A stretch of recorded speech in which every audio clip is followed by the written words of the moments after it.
When the Japanese attacked Pearl Harbor, our west coast became a potential combat zone. Living in that zone were more than 100,000 persons of Japanese ancestry. No one knew what would happen among this concentrated population if Japanese forces attempted to invade our shores. I'm Mark Takahashi, and this is my family's story of the Japanese internment during World War II. My grandfather on my mother's side, Toya Miataket, was born in the late 1890s in the southern islands of Japan. He settled in Los Angeles in 1908 and opened up his photo studio, doing a lot of Hollywood backgrounder-type headshots. He was kind of a bohemian, which was rare for the Japanese community. My paternal side of the family, the Takahashi side. My grandfather, Satu Takahashi, came to the US in the early 1930s, settled in Los Angeles, and became a Buddhist reverend. He was sort of a community leader in many ways. He was very prominent and did a lot to try and keep some of the kids off the street. He founded a Boy Scout troop and was part of a naval association that helped feed some of these starving Japanese sailors who were having a tough time once they got to LA. It had nothing to do with the military or the Japanese Imperial Navy. When the Japanese attacked Pearl Harbor, our west coast became a potential combat zone. 2 months after Pearl Harbor, FDR issued Executive Order 9066, which rounded up Japanese Americans. They were sent to relocation camps around the country, where they spent the duration of the war in those relocation and concentration camps. Toya was sent to Manzanar Relocation Camp, about 220 miles outside of LA, in the Owens Valley.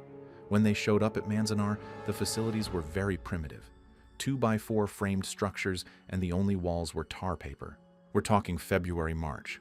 It was bitterly cold, and that chilly air would seep through every crack of those buildings. It was hot in the summer, bone-chilling in the winter, and there was always the wind.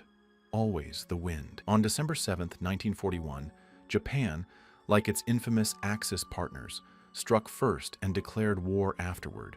When Pearl Harbor was hit, Satu was labeled an enemy alien because of his ties to the Naval Association and his role as a community organizer. They processed him as a criminal and sent him to jail. Satu's wife, Suzuay, my grandmother, was pregnant with one of their children.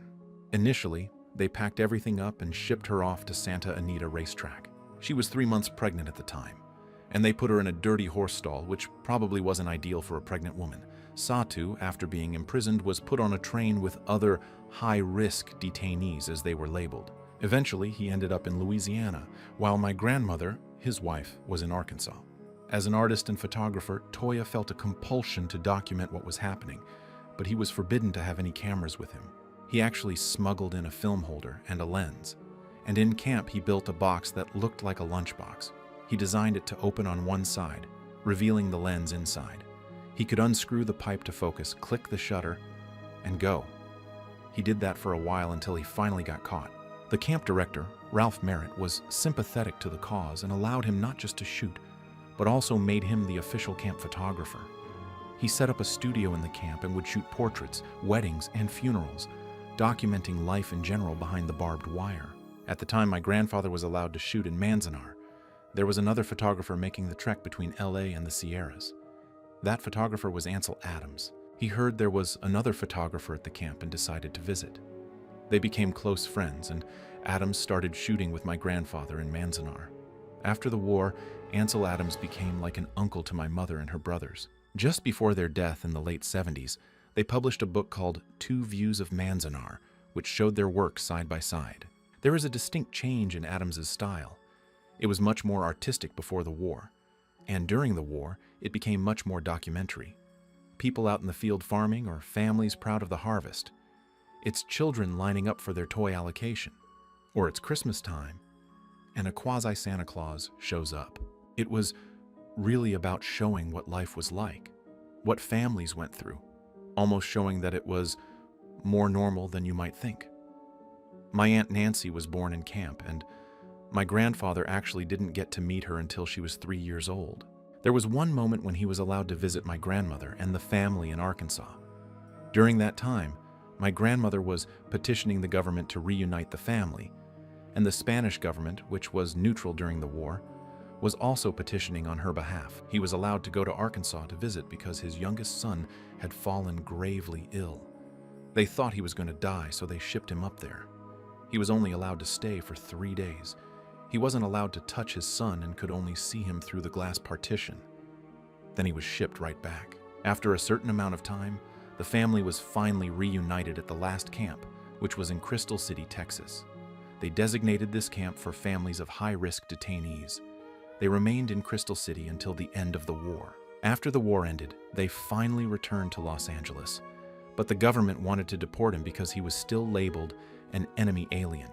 Fortunately, the community banded together and petitioned in his favor, and he was allowed to stay. My grandfather became a bishop in the Buddhist church and later an abbot, just before his death in the early 80s.